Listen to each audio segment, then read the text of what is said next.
Thanks, mate. I'll just make it up. So, yeah, well, that's what I normally do. But if you're still talking 5:30, I'm going to cut you off. It'll be very short. So thanks, Mr Mayor, and hello, councillors. Thanks for the opportunity. I like Gary said, I finish on Friday. And I just wanted to extend my thanks to council as the civil leaders of Bunbury for their interaction and their engagement with me over the years. Obviously sometimes not with the current council, but council in general over the 12 years.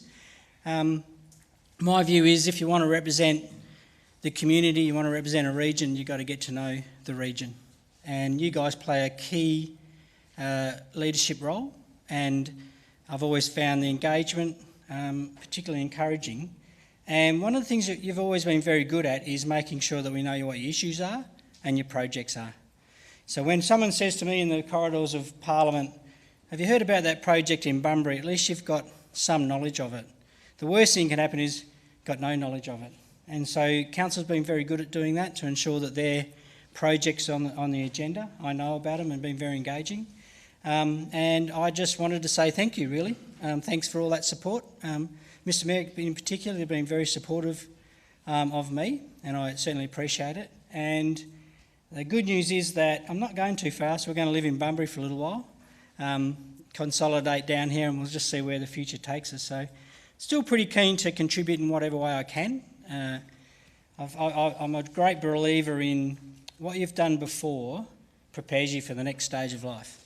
And so whatever that stage looks like right at the moment, I don't really know, but I'm still pretty keen to use that skills, those knowledge and those networks that I've garnished over the last 12 years, and before, of course, into my next role. So I just want to say thank you, and thanks for the opportunity to come and address council tonight, and see you around as a local resident into the future. So thank you. Good on you.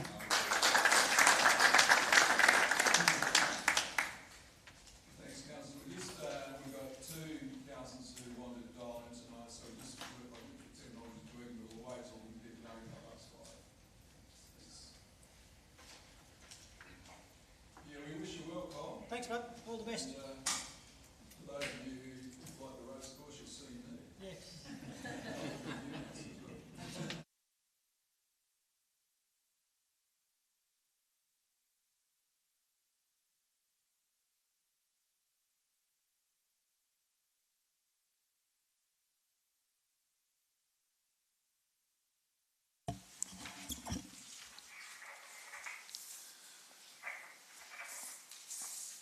So who have we got on here at the moment?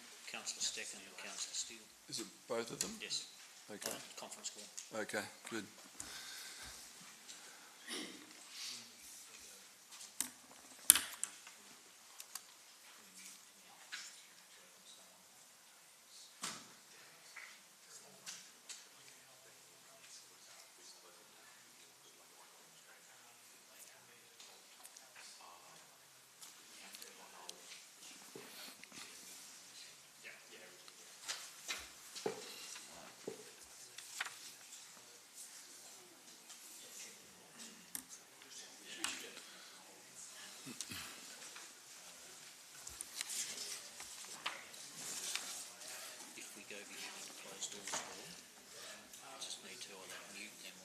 Yeah. Yeah. Okay. Good afternoon, councillors, members of the public, officers. Welcome along to this meeting. I declare open. And in doing so, I acknowledge that Goombarup is Wodani Noongar Budja, and I pay my respects to elders past, present and emerging.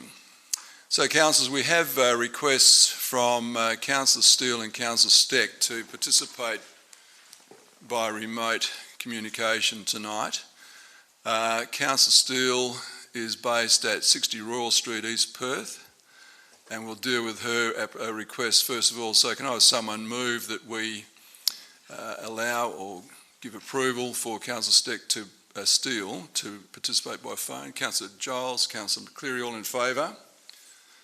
That's carried unanimously. So, Councillor Steele, welcome to the meeting. And Councillor Steck, where is she? Where is she at? Yeah, I know, but where? Here we are. I'm looking for your address, Councillor. 36 Frangipani Drive, Broome. Can I have someone move that we approve her participation? Councillor Kozisek, Councillor McCleary, all in favour? That's carried. So welcome to the meeting. So Councillors Steck and Steele, you'll need to, I'll ask for your votes where we need them. Just say yes or no and away we go. So, I do have a couple of questions, Mr Mayor, on a couple of the other items on the agenda. right, well let me get to those and I'll come back to you. So thanks very much. Thank you. No announcements. Thank you. We've dealt with that. Declarations of interest. I have a declaration from Councillor Miguel. It's a financial interest on 1044, the proposed tavern, as the applicant is a client. Are there any further declarations of interest? No. Thank you. Can I have someone move confirmation of the previous ordinary council meeting minutes, please? Councillor Kozisek, Councillor Yip, all in favour? Councillor Steele? Yes. Councillor Steck? Yes. That's carried unanimously. Thank you. Perfect. We move 712. Can I have someone move the Heritage Advisory Committee minutes be accepted and noted? Councillor Smith, Councillor Brown, all in favour? Councillor Steele? Yes. Councillor Steck? Yes. That's carried unanimously. Thank you. Any petitions, councillors? Okay, we have requests tonight from Planning Solutions to speak to item 1046. Those who approve that presentation, please indicate. Councillor Steck? Yes. Councillor Steele? Yes. Okay, that's approved. So that'll be Reece. Is Reece? That's Reece. Okay, Reece, we'll call you up when we get to that item. And we have also requests from John Saunders and Rob Skipsey from the Bumajiro Chamber of Commerce and Industry to talk to item 10.45. Those who approve, please indicate. Councillor Steele? Yes. Councillor Steck? Yes. That's approved unanimously. Thank you. So again, I can't see John. When we get to the item, I'll invite you up. Thank you.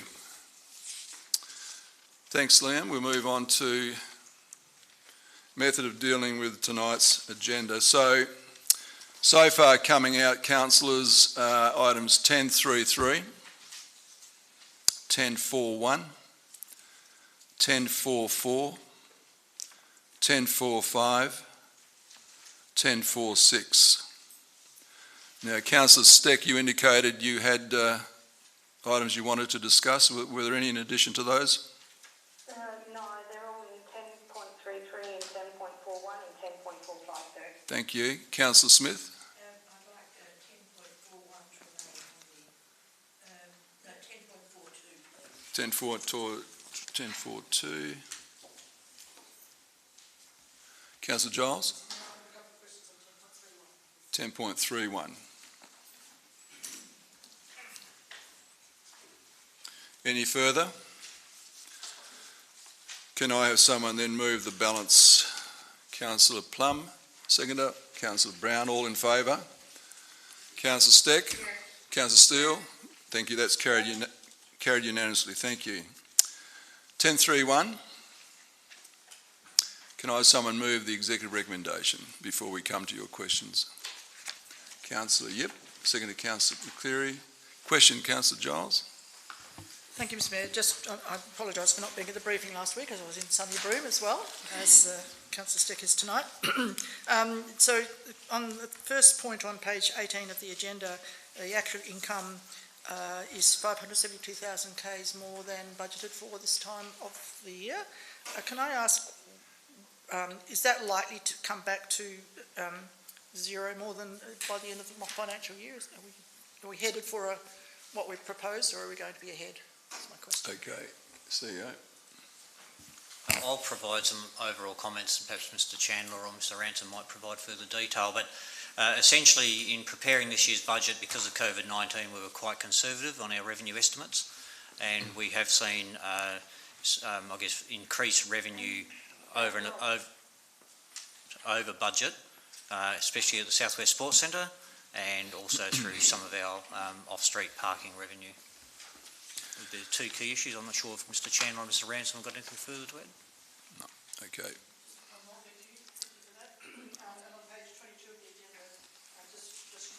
Please, it's got other revenue at the top, favourable year-to-date variance of 83k, with sundry rating fees for electronic advice, I guess that should be advice, of sales of 34k. What's that? Electronic advice of sales? Yeah, CEO. That one Mr. Ransom might be able to address, please. Through the Mayor, that's through the settlement agents for the sale of property. They ask for advice on what rates balances are outstanding, and we charge for that cost, that service.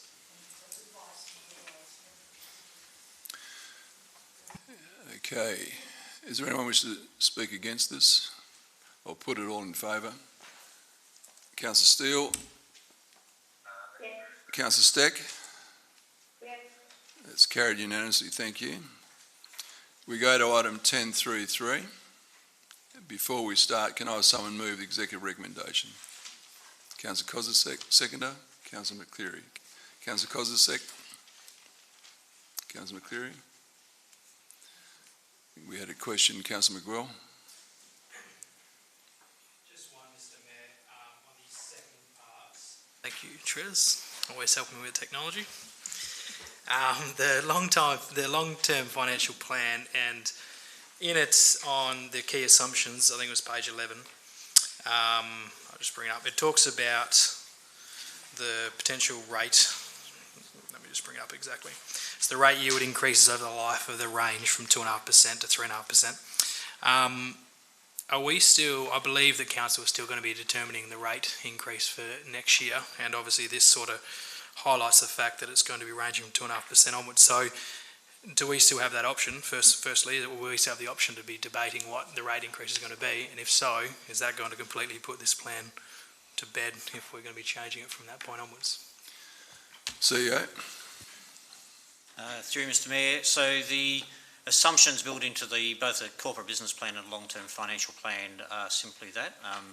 And each year when the council strikes its budget, the budget will contain the formal rate increase, if there is an increase, that council so determines. So the assumptions that are built into these models are done for the purpose of modelling short to medium term, and in the case of the long-term financial plan, a bit further out. This does not lock council in. It's an assumption built into the model, and it'll be up to council to resolve its rate increase at whatever level it determines appropriate. So when will council have the opportunity of instructing you what the rate increase will be for 21-22? We have a calendar which I don't have in front of me, but perhaps Mr. Ransom or Mr. Chandler might be able to speak to that, which will bring back a formal, request to council to set the rate in the dollar.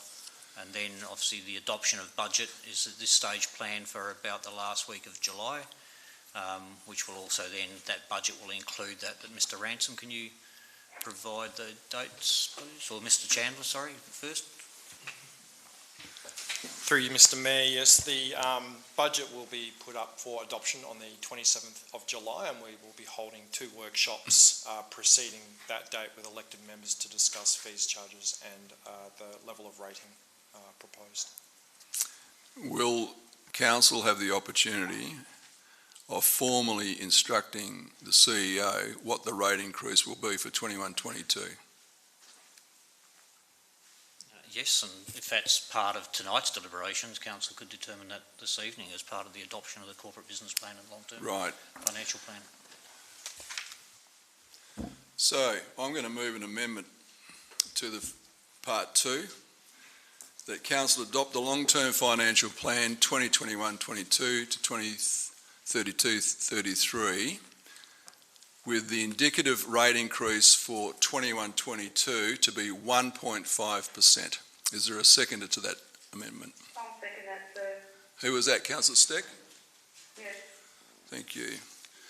So I'm going to speak briefly to that. The community is still, in my view, coming to terms with the impacts of COVID last year, in particular the non-residential community of Bunbury. the residential community can possibly afford a modest rate increase, and I think 1.5% is a modest rate increase. The community that will be mostly impacted by any increases above that is the business community. So business people, it's not the landlords that pay the rates, it's the tenant who pays the rates. And at the moment, in my view, it's too early, too soon after the major impacts of last year, and also we've had a couple of shutdowns this year, and who knows what's coming into the future. I hope it's a rosy future, but at the moment I don't believe our community can afford anything above a 1.5% increase in rates for the next financial year. The years after that are looking good, but at the moment it's too soon. Councillor Steck, do you wish to speak? Well, I concur with everything you said, sir, but I would also say that it is way too early and too soon because don't forget there is a rental shortage, so a lot of the landlords are putting up the residential tenancies as well, and it's quite a tight market as all of us know, and it's not the right time to go in and increase our rates when what we're doing at the moment is we're keeping our costs at bay as well. By keeping that 1.5%, we're being responsible for our continuum of delivery and service delivery first. So I would urge all councillors to support it. Speaker against the amendment. And I also, through the corporate business plan, if I may, I just have a couple of questions because it looks like we're spending over $4 million a year in city promotion, marketing, public relations, Sports Marketing Australia Event Partnership went from 100,000 to 4,000, and I know that's because over that period of time. And I just looked at our sporting facilities in our loans, and I'm wondering if we can, lessen some of the requirements even into the Sunbury Geographic Tourism Partnership and those sorts of things, because with the Sports Marketing Australia, we can pay off our debts with our sporting facilities quicker. Okay. I guess that's a conversation for another day. Yep, okay. So, Councillor Plum, you wish to speak against the amendment as indicated there? Yeah, thank you, Mr Mayor. I don't necessarily disagree with the comments made. I just speaking against it on the grounds that it feels a little bit rushed to make this very decisive tonight. I was of the impression or the understanding that these were assumptions, as the CEO said, that were built into the modelling, and that we would have another ordinary meeting between tonight and the 17th of July to actually set the fees and charges and rates in their own item. So for me personally, I would have prepared much more adequately to debate this than setting it firm tonight as part of this plan. Speaker for the amendment. Councillor McGraw. Ask just quickly. Yeah, following on from that from Councillor Plum, this amendment, would that mean we're changing this plan that we have in front of us? Would that then be changing all the figures through it? CEO.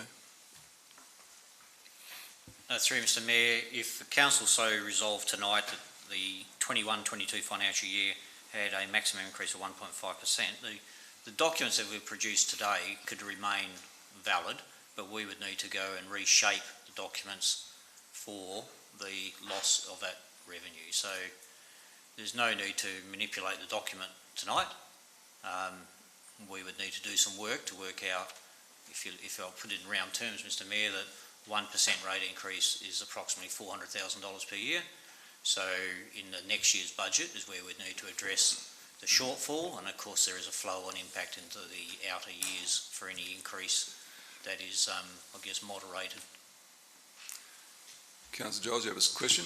Mr Mayor, I'm very disappointed with this because we've got our budget workshops coming up and we haven't had a chance to even really discuss this. So I'd like to defer this item. If we are going to be setting the item, I don't think this is the appropriate time to be doing that because we haven't had our budget workshops yet. So I'd like to defer this matter until after we've had the budget workshops. Thank you. So you're moving that this 10.33 be deferred until when? Well, till after the budget workshops. So I'm not sure of the exact dates, but whatever I think it's the 20. It's in July, the second one, I think, isn't it? So whenever after that.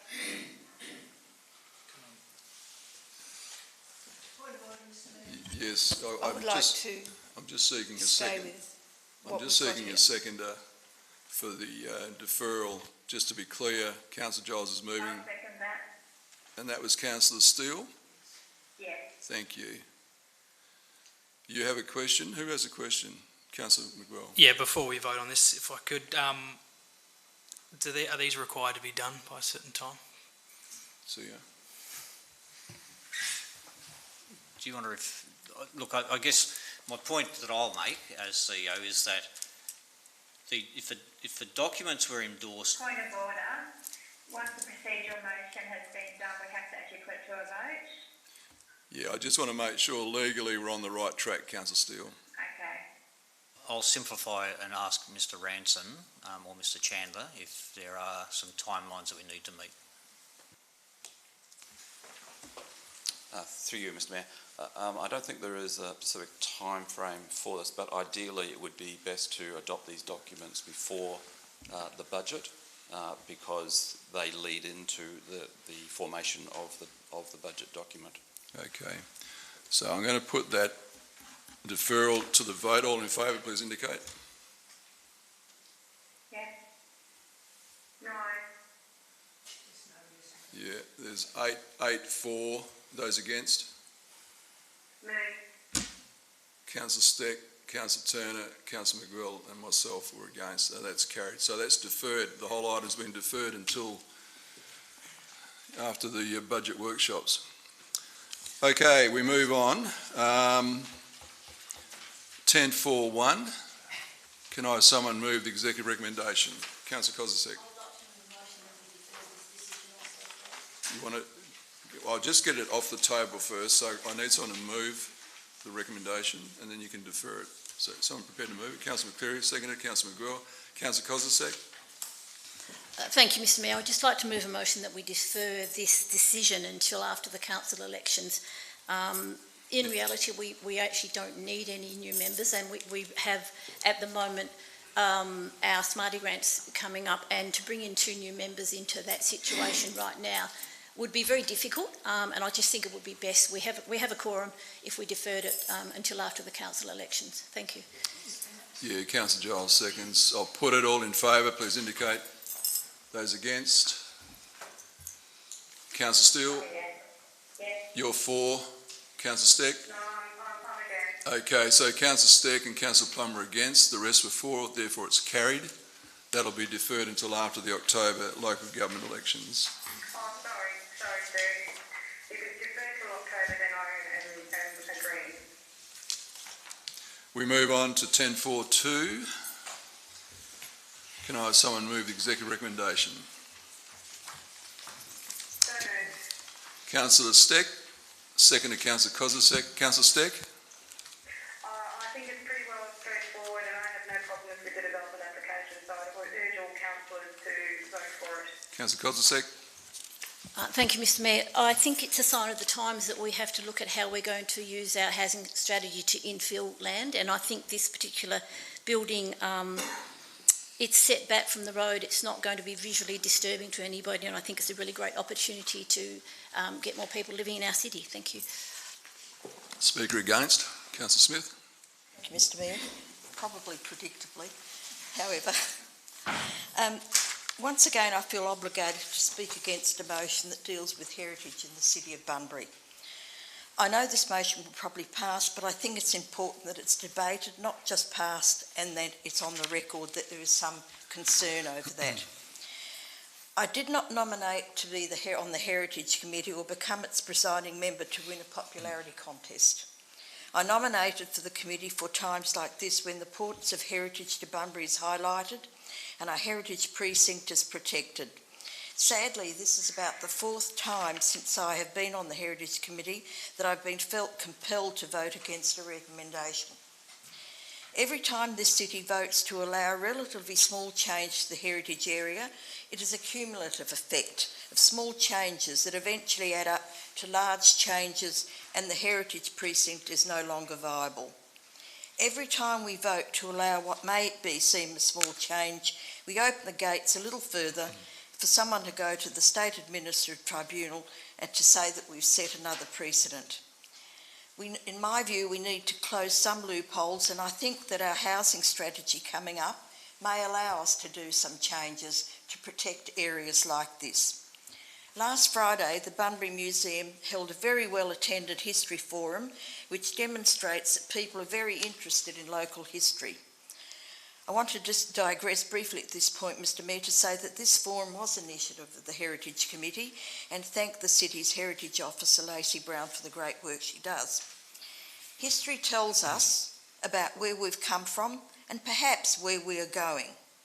Now, one of the former American presidents who was a professor of jurisprudence at Princeton at the time, Woodrow Wilson, said that all history is local and all national history begins locally. And I happen to agree with that point.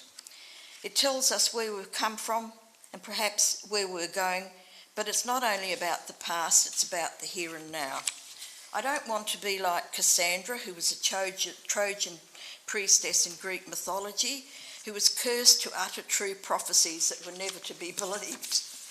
Poor old Cassie was cursed by Apollo to be always disbelieved in spite of the truth of her words. And sometimes I feel a bit like that when it comes to heritage issues. Our built environment is here, but if we continue to chip away bit by bit at our heritage area, in a few years it will be just like the subjects at the History Forum, just a memory with a few photos and maybe a heritage trail to follow to say this where that house was and that house was there. So, councillors, I know I probably have not convinced you, but I don't think we can continue to chip away at the heritage area, and I will continue to vote against matters that come up before us. Thank you. Speaker 4. Councillor Brown. Sorry, Councillor Perry. Look, I think it's vitally important to have a heritage precinct. It is really a link to our past. But until we reduce the density and zonings in these areas, we'll have an ongoing issue. I am hopeful the housing strategy will identify precincts and places and protect them going forward. But at present, we can only address the one development application at a time and on its merits. This application, I think, is sympathetic to the environment while blending into the landscape. I hope you'll approve this executive recommendation. Speaker against. Further speaker against. Thank you. I'll go back to Councillor Steck to close the debate. I concur with Councillor Brown, and in fact it says in the notes, and I'll refer to point B on page 35, where it says that while new buildings should respect the qualities of the existing buildings, there is no requirement for them to replicate the building styles and that are more typical of a Golden Light area. So I think that Councillor Brown's correct. It's an ongoing issue. Councillor, it's identified a need that we need to remedy, but again, that's for another day. But I would support this, and I ask all councillors to do so. I'll put it all in favour, please indicate. Yes. Yes. Yep, those against. Councillor Turner and Smith are against, therefore it's carried. Thank you very much. We move on to 10.4.4. Councillor McGwill, just to leave us for a minute or two.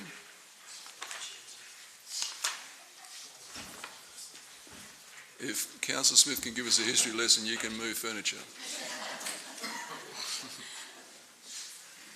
Okay, so 10.4.4, councillors, can I have someone move the recommendation, please? Councillor Yip. Councillor Kozisek. Councillor Yip.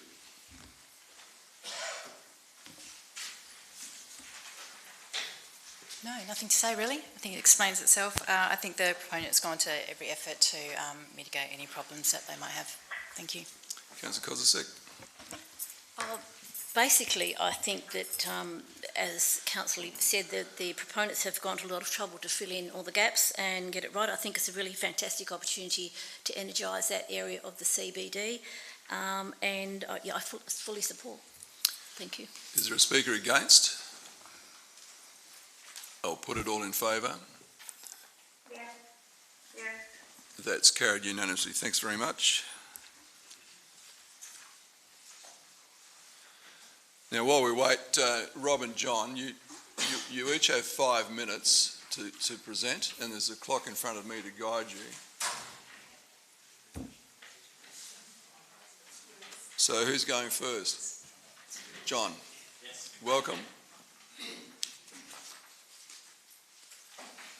Mayor, CEO, councillors and staff, thank you very much for the opportunity to represent the BGCCI to support the residential strategy. We think it's a great document. We've been involved heavily, and it will certainly help us into the future with what we need to do.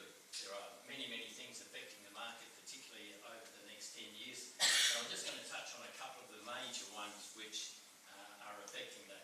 That is the trends of living alone and the lower occupancy rates, and when you combine those two, what a significant effect that it has. You know, the people of Sweden, I think, don't really like each other so much, because when you look at the statistics, 50% of the households there live alone. And in 2012, when they did a survey of Stockholm, it was 60%. So in Bunbury, it's around 30%, so we must like each other a bit better than they do. So living alone is a trend that started in last century and accelerated after 1960. And the reason for that is that only the wealthier countries have this trend of living alone, because it costs more money to live on your own than it does in a group. But it also has some other implications, and that is sustainability. If you've got 4 people living in a house, they've got 1 stove, they've got 1 hot water system, but if they're living alone, you multiply that out to 4. So there are going to be some issues there that need to be addressed in sustainability strategies. So then when we combine that with household occupancy, if we go back to about 1960, we had an average of about 4 people per household. Today in this area we've got about 2.5. If you live in Fremantle, it's 2.1. If you live in the city of Perth, it's 1.9. And I think if we did a survey of the CBD residential, we would probably find that the occupancy is somewhere between 1.5 and 2. And that has implications, of course. I think everybody in the room would think that it'd be great to have another 1,000 people or 2,000 people living in the CBD. I think it would be really fantastic. Of course, it does mean with those sort of occupancy rates that if you put 1,000 people into the CBD, you've got to build 500 units to accommodate them. So that will impact on the CBD master plan, because if we've got to want 2,000 or 3,000, we're starting to talk 1,000 units or 1,500 units, and we're obviously going to want to go up if we're going to achieve that. So what it is causing is a mismatch in the demand, because what we've got built in the past, for many reasons, is mostly 3 and 4 bedroom accommodation. But we can see that probably 30% of our population would probably prefer bed sits, single bedrooms or 2 bedroom units. So one of the issues there, if you're a developer or a builder, is that it has been much more profitable to build 3 and 4 bedroom properties than bed sits or single bedrooms. Even today, if you built single bedroom units probably away from the CBD, you would not be able to make it stack up. So if the government wants more of this type of residential units, then somebody's going to have to give some sort of subsidy to make it happen. Then we've also got that issue where the public's got a perception where we say that we've got a shortage of housing. We talk about how many dwellings we have to build. But of course, a lot of people don't live that way at all. If we go onto the internet and we have a look at Bunbury and we have a look at rooms, you find a lot of people rent rooms, $150 to $200 a week in Bunbury. So we're not talking about building, actual residential dwellings where these people rent rooms. For all sorts of reasons. I mean, if you're working as a contractor on the bore and you're here for 5 days a week and you go back to Perth, you just want to come in, sleep, leave, and a room may do the job. Then you've got places like guest houses. Caravan parks and manufactured home estates also are a significant provider of accommodation for people. So if you've got a caravan on a permanent site, it's probably got an occupancy rate of about 1.5 people, so it's not that much different than a unit. Then temporary accommodation, we've got mining camps. In some places they use cruise ships, and as you're aware, we're John, on 20... 5 minutes. Sorry about that. Is Mr Skipsey going to follow you? Or give us yes, but more he'll talk about statistics? something different. Okay. Thank you. Thank you. Rob Skipsey is the President of the Bunbury Chamber of Commerce and Industry. Welcome to you, Rob. Mr Mayor, thank you. Same rules apply. It doesn't matter if you're the President or not. I appreciate that. Thank you, Mr Mayor, and councillors, CEO and staff of the City of Bunbury. I concur with my colleague. We've been fortunate to be involved with the housing strategy, and thank you for the opportunity. I think what is evident in the housing strategy, it has a medium to long-term plan. What we're lacking is a short-term plan. What the BGCCI have seen over the last probably 6 to 12 weeks is numerous calls and requests and concerns raised around the shortages and the lack of availability of residential housing, both for purchase and for rental, as well as the availability of temporary and short-term accommodation across our region, so it's not only Bunbury. The significant construction developments and infrastructure projects in Kemerton at our hospital and the delivery of the Bunbury Outer Ring Road are driving this demand. We're currently seeing a temporary hiatus as we go through the wet season, but we came out of a meeting this morning with the Ball project, and we see this ramping up significantly from August through September. I had a discussion with the hospital precinct this morning, and they have real concern where they have had to turn away clinical staff because they don't have housing. We've had the same incidents out of Kemerton, so we are actually losing people to our regions. Our industries are suffering because they can't find people, or they can find people, but unless they can take up residents with their families in this region, they will not relocate. So it will impact on our broader community. So I urge the council to consider some short-term or intermediate process as well. In the extension of the housing strategy, we need to look at what we can invigorate in terms of temporary accommodation and invigorating some of our existing housing policy that we can move on quickly and rapidly between now and the next 18 months. Thank you, Mr. Mayor. Thank you very much for those presentations, and I invite a mover. Councillor Brown, did you wish to move? You've had a lot to do with this. Do you want to move this and have a chat? Seconder? Councillor Kozisek. Councillor Brown? Can I ask a question, please? Sure. Yes, go ahead. There's a repetitive phrase through the document that I don't understand. What's within the pet sheds mean?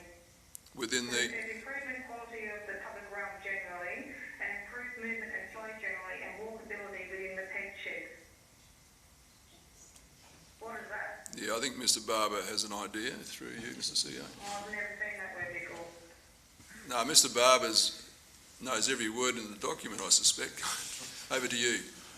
Through Mr Mayor, ped sheds are planning abbreviation for the pedestrian radius that a pedestrian can comfortably walk.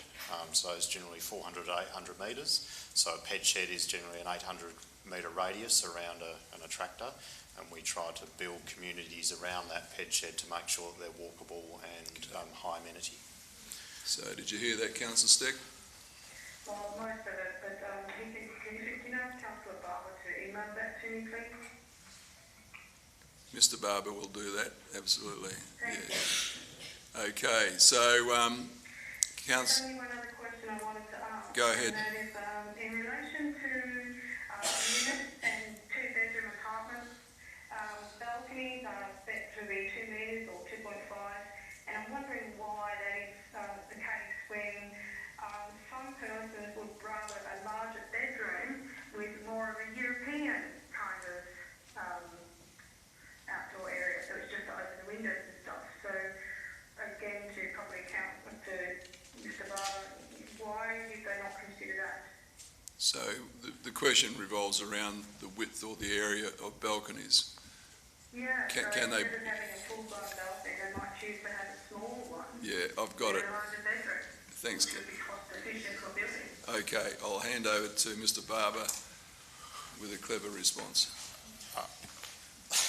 Through Mr. Mayor, I'm not sure that that's in the strategy.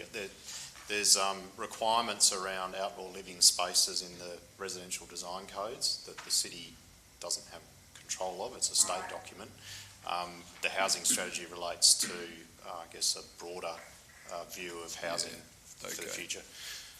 Well, I checked it against the scheme, and there's a bit of an anomaly.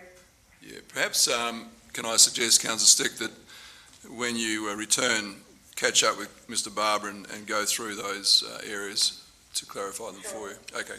Sure. All right. So we've got Councillor Brown. You got a question? Yes, Councillor Yip. Sorry, thanks, Mr. Mayor. I'm not sure if it's in the strategy. I didn't really get to that part, but what is the definitive answer on heights in the CBD? There's been a lot of talk about problems with water pressure and fire hydrant situations. Is there a final kind of result on that, please?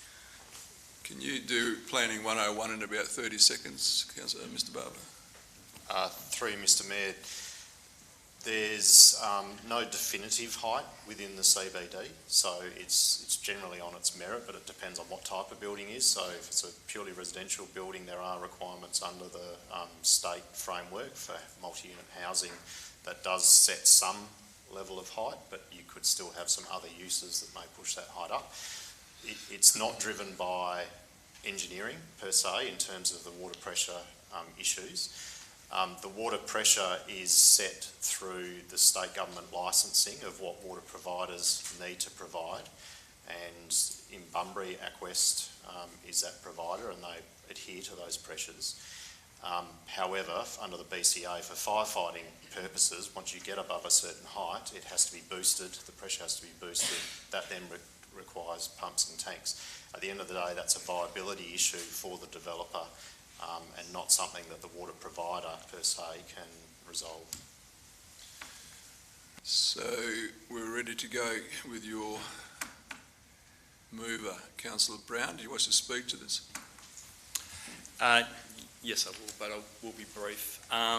John and Rob have summed it up well, what we're looking at here, the housing strategy. Look, we need new ideas and to provide accommodation, and we need places that will allow us to build those new and innovative dwellings. I hope this document will do that. And just in summary, I congratulate the staff on the excellent document, and hopefully we'll become a display village for innovative accommodation going forward. So thanks. Councillor Kozisek. Thank you, Mr. Mayor. I concur with Councillor Brown and what the two gentlemen have said. I think we have a fantastic opportunity to increase living in the city, and I am also very concerned that a lot of our housing is just not affordable, and I think maybe the city could be doing more to use some of the grounds or the land that we have to do something really, really innovative with housing and work on that. But I applaud the staff for a fantastic document. Thank you very much. Thank you. Is there a speaker against? I'll put it all in favour, please indicate. Councillor Steele, Councillor Stegg. I got one yes, I'm not sure who that was from. Councillor, both of you? Okay, that's carried unanimously, and that's carried. I add my congratulations to the city officers who were heavily involved, and also thank Councillor Brown for his involvement and the chamber. Thank you very much.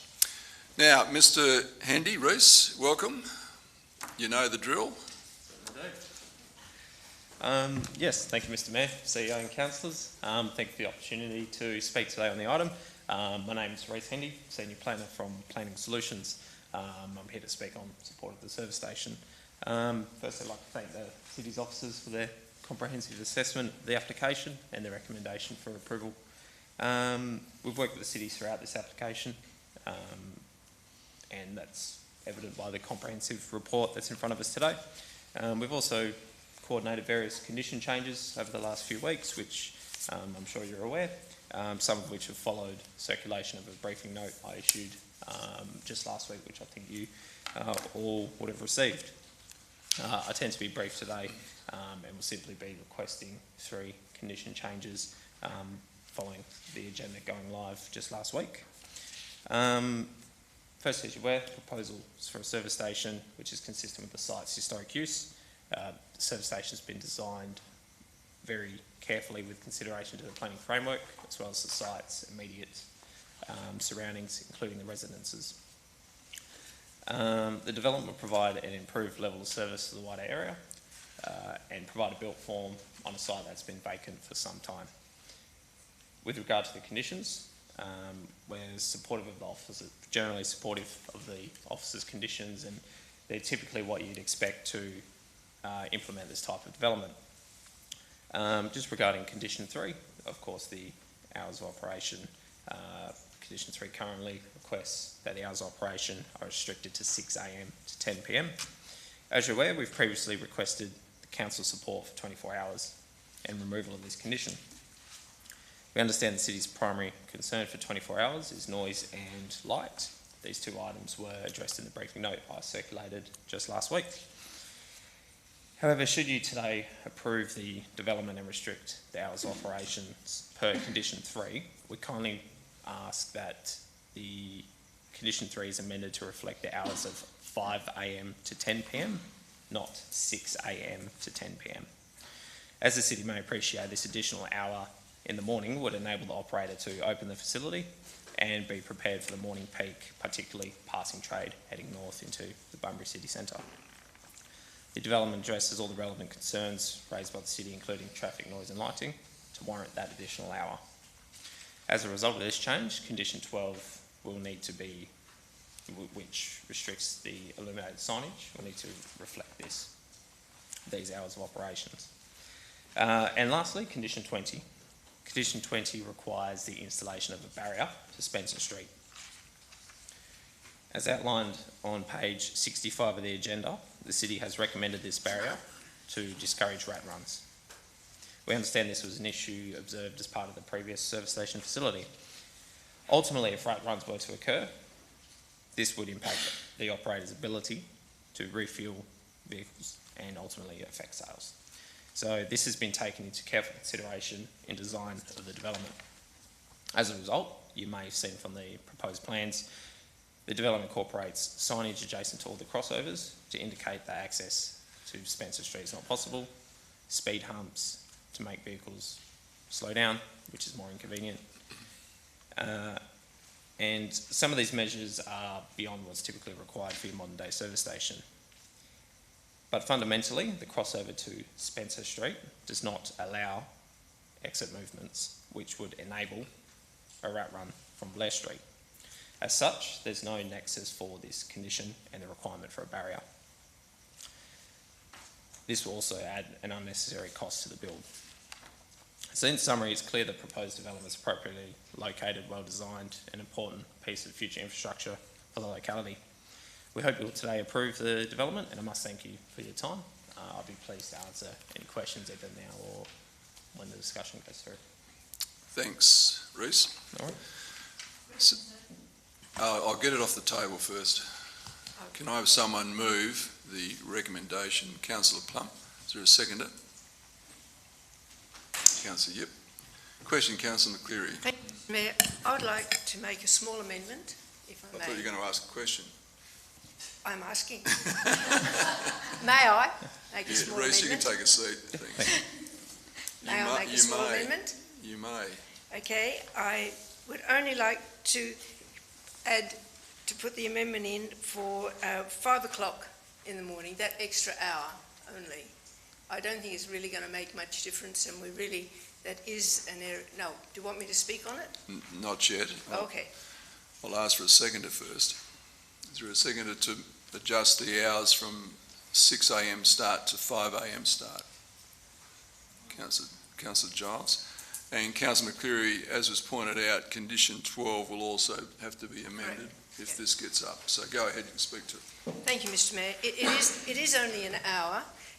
The service station where it's going has always been zoned as a service station, and I feel that if we are pro-development in Bunbury, this might be one of the areas where it will be a bit stickler a sticker for people who are going into that business, because it may not be viable if they have such short hours. And I know 1 hour is not going to make that much difference, but it is a gesture on behalf of council for us to see that we want to have people come and invest in our city, and they may choose later on in a couple of years' time to come back to us and say, well, look, we're being good boys, can we have a 24-hour service station now? But let's, in gesture, give this 1 hour. Thank you. Councillor Giles. Just briefly, Mr Mayor, the reason I would agree with this is that having for many years either gone to work very early in the morning or left on trips to Perth and other places very early in the morning, I think it is a good time to have a service station open, and I think it would possibly help with the viability. So I have no objection, and I would support the extra hour opening. Okay, Speaker against the amendment, Councillor McGraw. I'll deal with this one first. I'll speak against this amendment then. Okay. Can I just ask a question, please, Mr Mayor? Of course you can, Councillor Stegg. I just wanted to, because I didn't quite hear, but in the documentation it says that it was installed for a 24-hour service station, but on the advice from the executives, it was put back for the amenity of the residential amenity to mitigate those impacts. What impacts are they referring to? Yeah, I think the report explains that, but I will invite Mr Barber just to quickly talk about the residential amenity impacts of an earlier start, or 24 hours operation. Through Mr Mayor, Mr Barber, sorry, Councillor.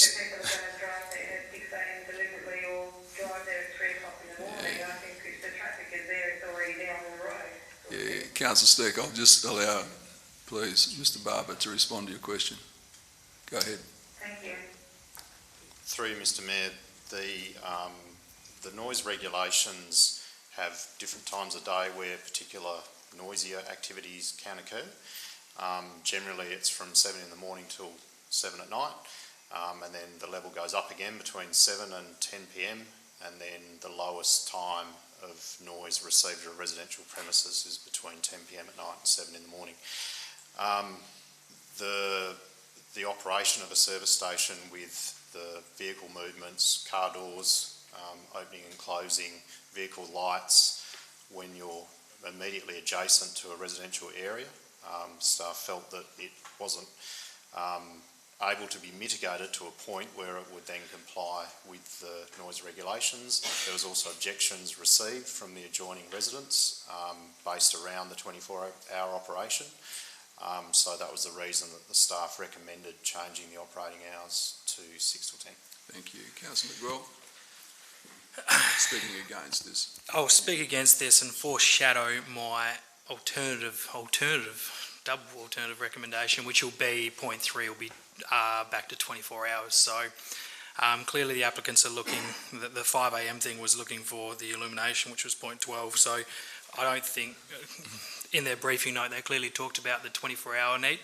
And I agree with what's been said in terms of we live in a different world now where people don't work 8 till 5 and those kind of things. We have shift workers, we have all kinds of workers, and I know I actually live probably 50 metres away from a service station, which is 24 hours, and I'm a pretty good sleeper, but it never has any problems with me. So I have no problems with 24 hours. I think it also adds a bit of security around the area. I know that service station in particular, obviously they lock up and it's all paid behind the counter or through the little door at night time, but obviously it's just it's an added thing around the community. So I have no problems at all with 24 hours, and I'll be voting against this alternative and foreshadowing that we approve 24 hours. Thank you. Further speaker for the amendment. Can you read the amendment, please, Mr Mayor? That the... I also just asked a question. Was Councillor McGraw wanting it to go 24 hours? Yes. Thank you. Yeah, so the amendment... You two just... Yeah. To answer Councillor Steck's question, we're looking at condition 3.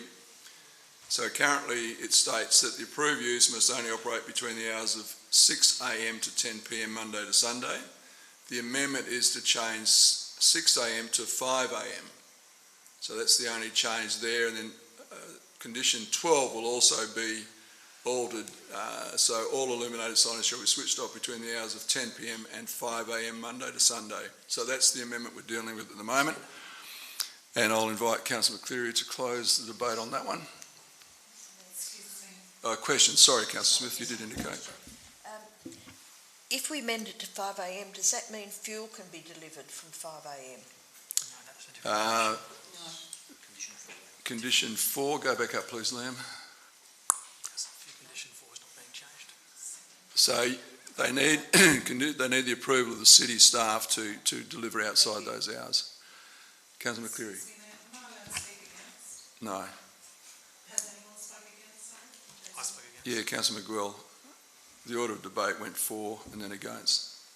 Now you're closing. Thank you, Mr. Mayor. Actually, I'm perplexed because I would like it to be 24 hours, but I didn't think I'm glad I'm the appetite for it. I'm glad I'm not perplexed, Councillor. Yeah, so if you wish to vote down my own amendment, because if there is appetite for the 24 hours, I'm really keen because I really think that to do business you need to have it open 24 hours a day, and I totally agree with Mr. Gill, Councillor, that it makes it safer. In the Northern Territory, we actually had the service stations there as safe houses. Remember about 30 years ago, it all had safe houses? We used our 24-hour for that, service stations for safe houses, and children could go if they felt that they were being picked on or whatever. So okay. I hope, I am going to vote for mine, and thank you. But if we're able to get the other amendment up, I'll go with that. Thank you.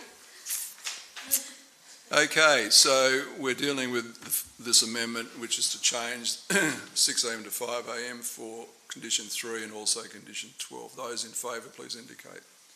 1, 2, 3, 4, 5. Councillor Steck? Yes. 6. Councillor Steele? Yes. 7. Those against? No, I'm saying no, because Councillor Mitchell has a 24-hour option, does he not? Well, that's the next amendment. Yes, no. I'm going to. No. Those for the amendment, please indicate. Councillor Kozisek, Councillor Smith, Councillor Giles. This is for? Yeah, Councillor McCleary and myself. And Councillor Steele. Those against? Councillor Plum, Miguel, Steck, Turner. That's 4, 5, 6. The vote's tied. Is that right? 6, 7. No. It can't be 6, 7. We've only got 12. Councillor Hayward's not here. See, the CEO is under pressure here. 6, 6. So I'm using my casting vote to vote for the amendment now. That's carried, that amendment. So we have another amendment. Councillor McGraw, over to you. Okay, I'll move the amendment that point 3 changes to 24 hours. And is there a seconder for that? Councillor McCleary. Councillor McGraw? It's all been said. I'll reserve the right. Thank you, Mr. Mayor. Councillor McCleary. Is there a speaker against? Councillor Turner. Oh, sorry, Councillor Plum. No, go on. I'm inviting you to speak. Thank you, Mr. Mayor. Probably we've got to this in moving this motion. I think councillors, our job is always that tension of facilitating good business and welcoming development and making sure it's not to the detriment of residents. And this is a great business proposal, but it is surrounded by residential houses, and it's not really an activated area. There are other 24-hour service stations very close by, and those are activated areas, which means in the middle of the night there's plenty of lighting, there's plenty of CCTV, it reduces antisocial behaviour and those kind of things. In this particular positioning, I think 24-hour, whilst it may be more feasible for the business, I think the staff have struck a good balance in being able to protect the residents nearby from excess noise, light, antisocial behaviour and so on and so forth. And I think I applaud the staff for putting together as it stands, and that's what I would move as it stands. 5 a.m. is not too far out of that, so that's acceptable. But I think obviously we have the stables development as well. They're over 55s, and residents backing right onto the service station itself, which is not overly common in my view. So I do not support this, and I recommend we do not vote for it. Thank you. Speaker for the amendment, which is to go 24 hours. Speaker for. Okay. Councillor McWill to close. Yeah, look, not much further, councillors. I obviously highlighted my points earlier.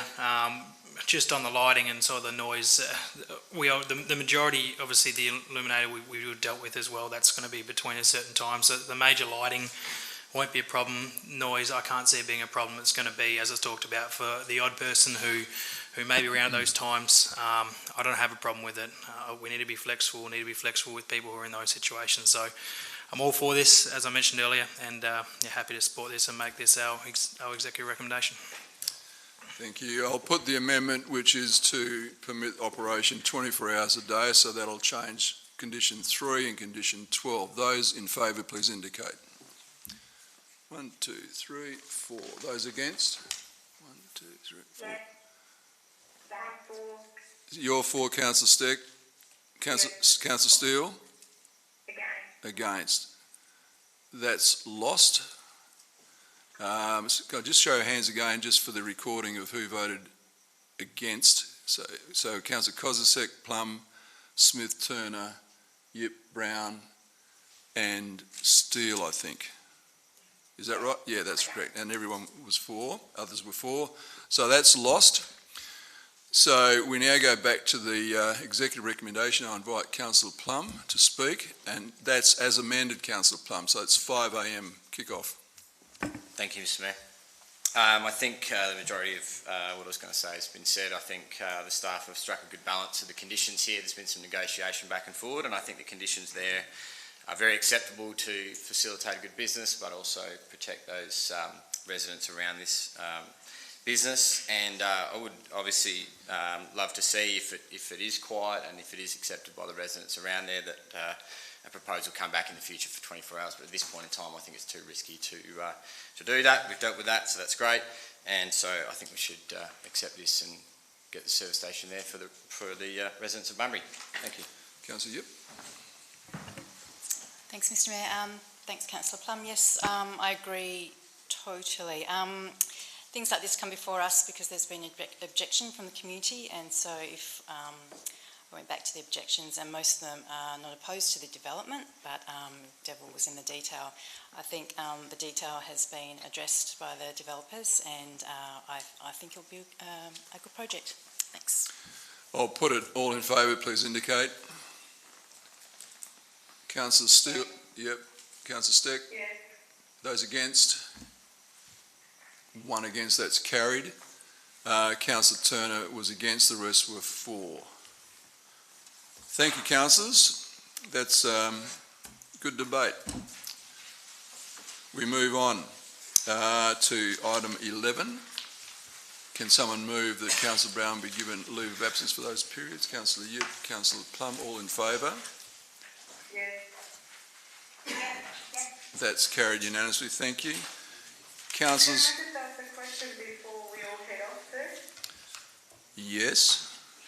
I was informed, probably wrongly, but I was told that we only had one ranger. Is that correct? Councillor, I'll invite the CEO to get back to you with a response tomorrow. Okay. All right. Thank you. Okay, thanks councillors, thanks officers, members of the public. I declare this meeting closed at 6:30 p.m. But no, it's not correct.